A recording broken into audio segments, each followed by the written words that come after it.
optimis salah satu pilar dari pilar-pilar Islam. Ya, jadi seorang muslim wajib mengetahui kalau mereka selalu berada di atas sebuah pilar bangunan yang kuat, yaitu optimis. Dan itu ajaran dalam agama kita.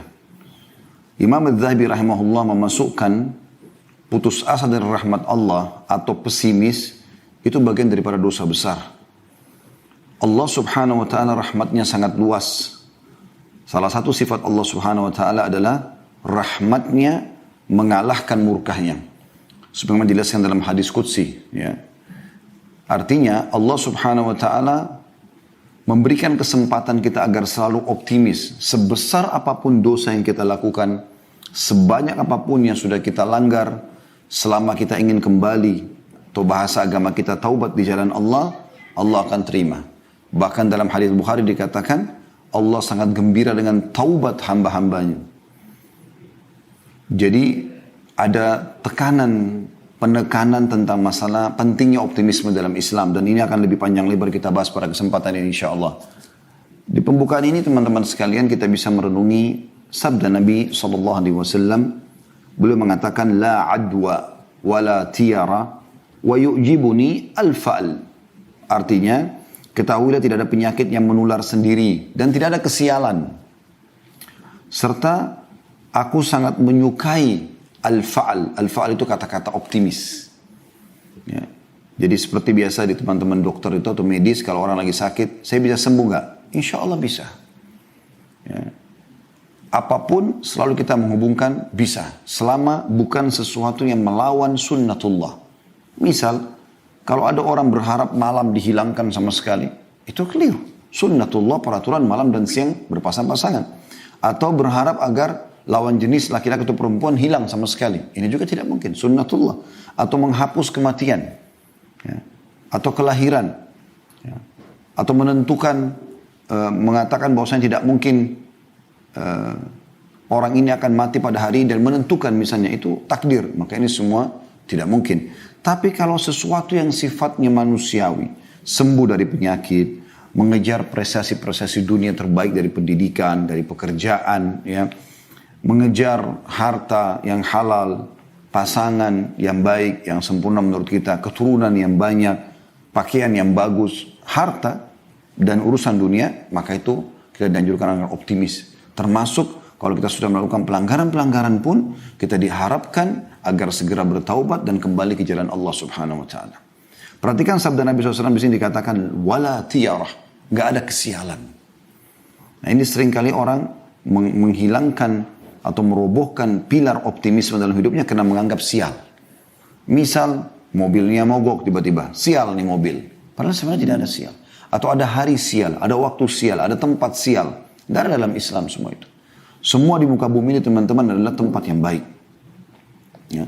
Bahkan Nabi SAW mengatakan, Inna maju ilali ardan masjidan wa tahura. Allah telah jadikan untukku bumi ini semuanya suci. Dasarnya. Dan bisa jadi masjid untuk sholat. Jadi tidak ada dikatakan tempat sial. Kalau ada orang pernah terbunuh di satu tempat, maka itu kasus dia terbunuh. Dan tidak ada namanya ruh gentayangan akan mengganggu orang di sana. Ini semua menghilangkan, merobohkan pilar optimisme sehingga orang tidak mau tinggal di sana, orang merasa selalu diganggu, padahal ini permainan syaitan. Salah satu sebab turunnya surah Jin adalah orang-orang Mekah, saudaraku seiman, mereka seringkali kalau mereka melakukan perjalanan ini di masa jahiliyah ya, sebelum datang Islam kepada mereka.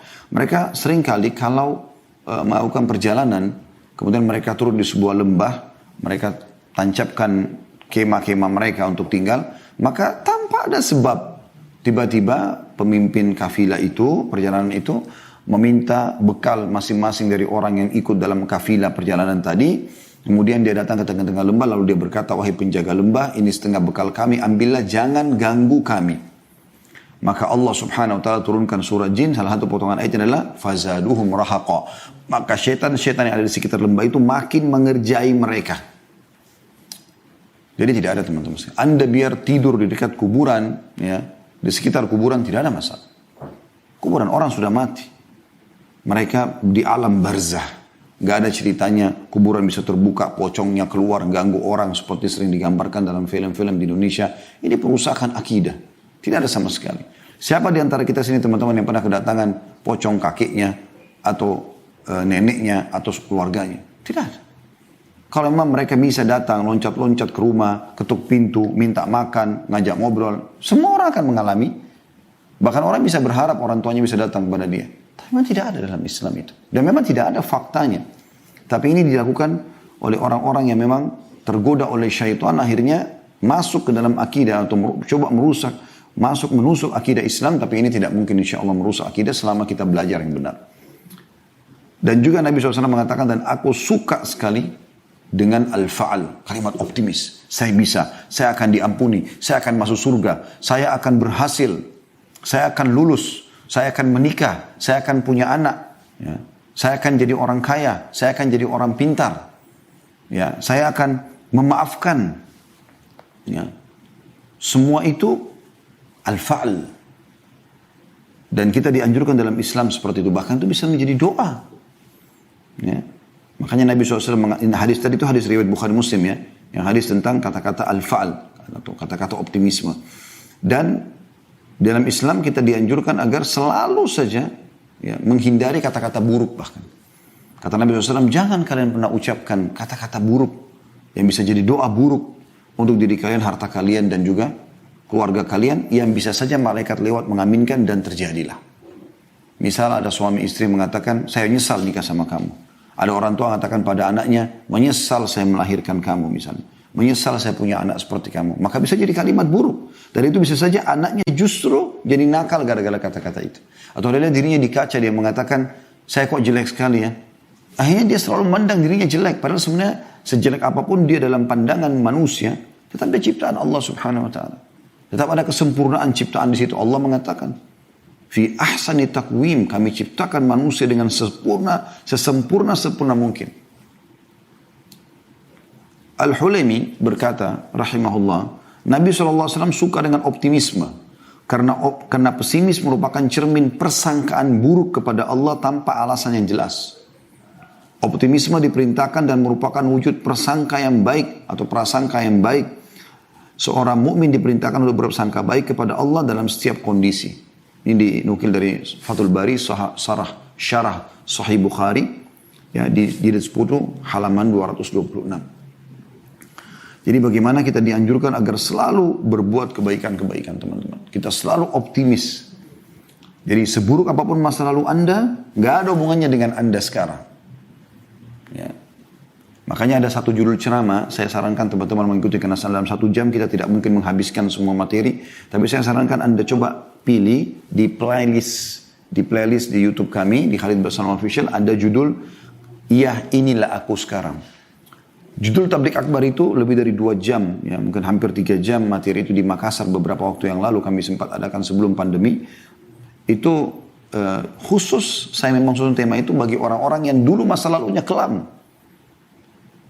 Sekarang sudah taubat, sekarang mau jadi orang baik, sekarang mau jadi orang sukses. Maka jawabannya iya, inilah aku sekarang. Kalau ada orang mengatakan, kamu kan dulu begini, iya, inilah aku sekarang. Masa lalu dalam Islam tidak pernah dilihat. Bukankah mayoritas sahabat dulunya orang-orang non-muslim, orang kafir di Mekah? Kemudian mereka dapat hidayah. Bukankah Umar bin Khattab radhiyallahu anhu adalah orang yang paling benci Islam? Bahkan pada saat akan mengucapkan syahadat, hari itu dia menghunuskan pedangnya, pakai baju perangnya untuk membunuh Nabi SAW. Dan terbalik Allah berikan hidayah. Ya. Bukankah Abu Sufyan orang yang memimpin pasukan Ahzab? Orang yang membenci Islam, tapi setelah pembebasan kota Mekah masuk Islam. Bukankah Ikrimah bin Abi Jahal, ayahnya Abu Jahal, meninggal dalam keadaan kafir. Dia selalu bersama ayah yang membenci Islam. Tapi setelah masuk Islam, dia menangis memegang Al-Quran sambil mengatakan, ini perkataan Tuhanku yang aku lalaikan selama ini. Kemudian dia mengatakan, ya Rasulullah, mulai hari ini aku akan, ya ini lihat kalimat optimisnya, aku akan bersedekah sejumlah dulu yang aku keluarkan untuk memerangi anda sebagai tebusannya. Mereka optimis. Banyak sahabat masuk Islam umurnya sudah sepuh, tapi mereka menghafal Al-Quran. Tidak ada kata-kata pesimis. Mereka selalu optimis. Ya. Abdurrahman ibn Auf radhiyallahu anhu datang ke Mekah, datang dari Mekah cuma pakaian di badan, hartanya semua disita oleh orang-orang kafir Mekah. Tapi dia datang ya dengan berbekal hanya pakaian di badan, lalu dia datang ke pasar Madinah, dia datangi salah satu penjual ya perangkat pertanian, perkebunan. cangkul dan yang sejenis, selalu mengatakan saya seorang muhajir, saya butuh untuk mengambil barang Anda, jatuh tempo, besok saya bayar. Mulai dia ambil 5-6 cangkul dan berbagai jenisnya, kemudian dia jual, besok laku sampai dia punya toko. Sampai dia menjadi salah satu dari penduduk Madinah atau kaum muslimin terkaya. Atau orang-orang terkaya. Nggak ada kata-kata pesimis. Mereka selalu optimis. Dan ini memang pilar Islam. Ingat selalu firman Allah subhanahu wa ta'ala dalam surah Al-Insyirah ayat 5 sama ayat 6. Ya, fa inna ma'al usri yusra. Inna ma'al usri yusra. Di setiap kesulitan, ingat ayat ini. Ada kesulitan apapun, kita lagi sakit berharap sembuh. Kita lagi miskin berharap kaya. Kita lagi di PHK berharap supaya bisa dapat kerja baru. Kita lagi belum lulus sekolah, kita berharap nanti menjadi seorang sarjana. Atau apa saja, kita belum menikah berharap menikah. Belum punya anak berharap punya anak. Semuanya itu, ya, fa inna ma'al usri yusra. Di setiap kesulitan akan ada kemudahan. Intinya teman-teman, jangan sampai di masa kita lagi sulit melanggar hukum Allah subhanahu wa ta'ala.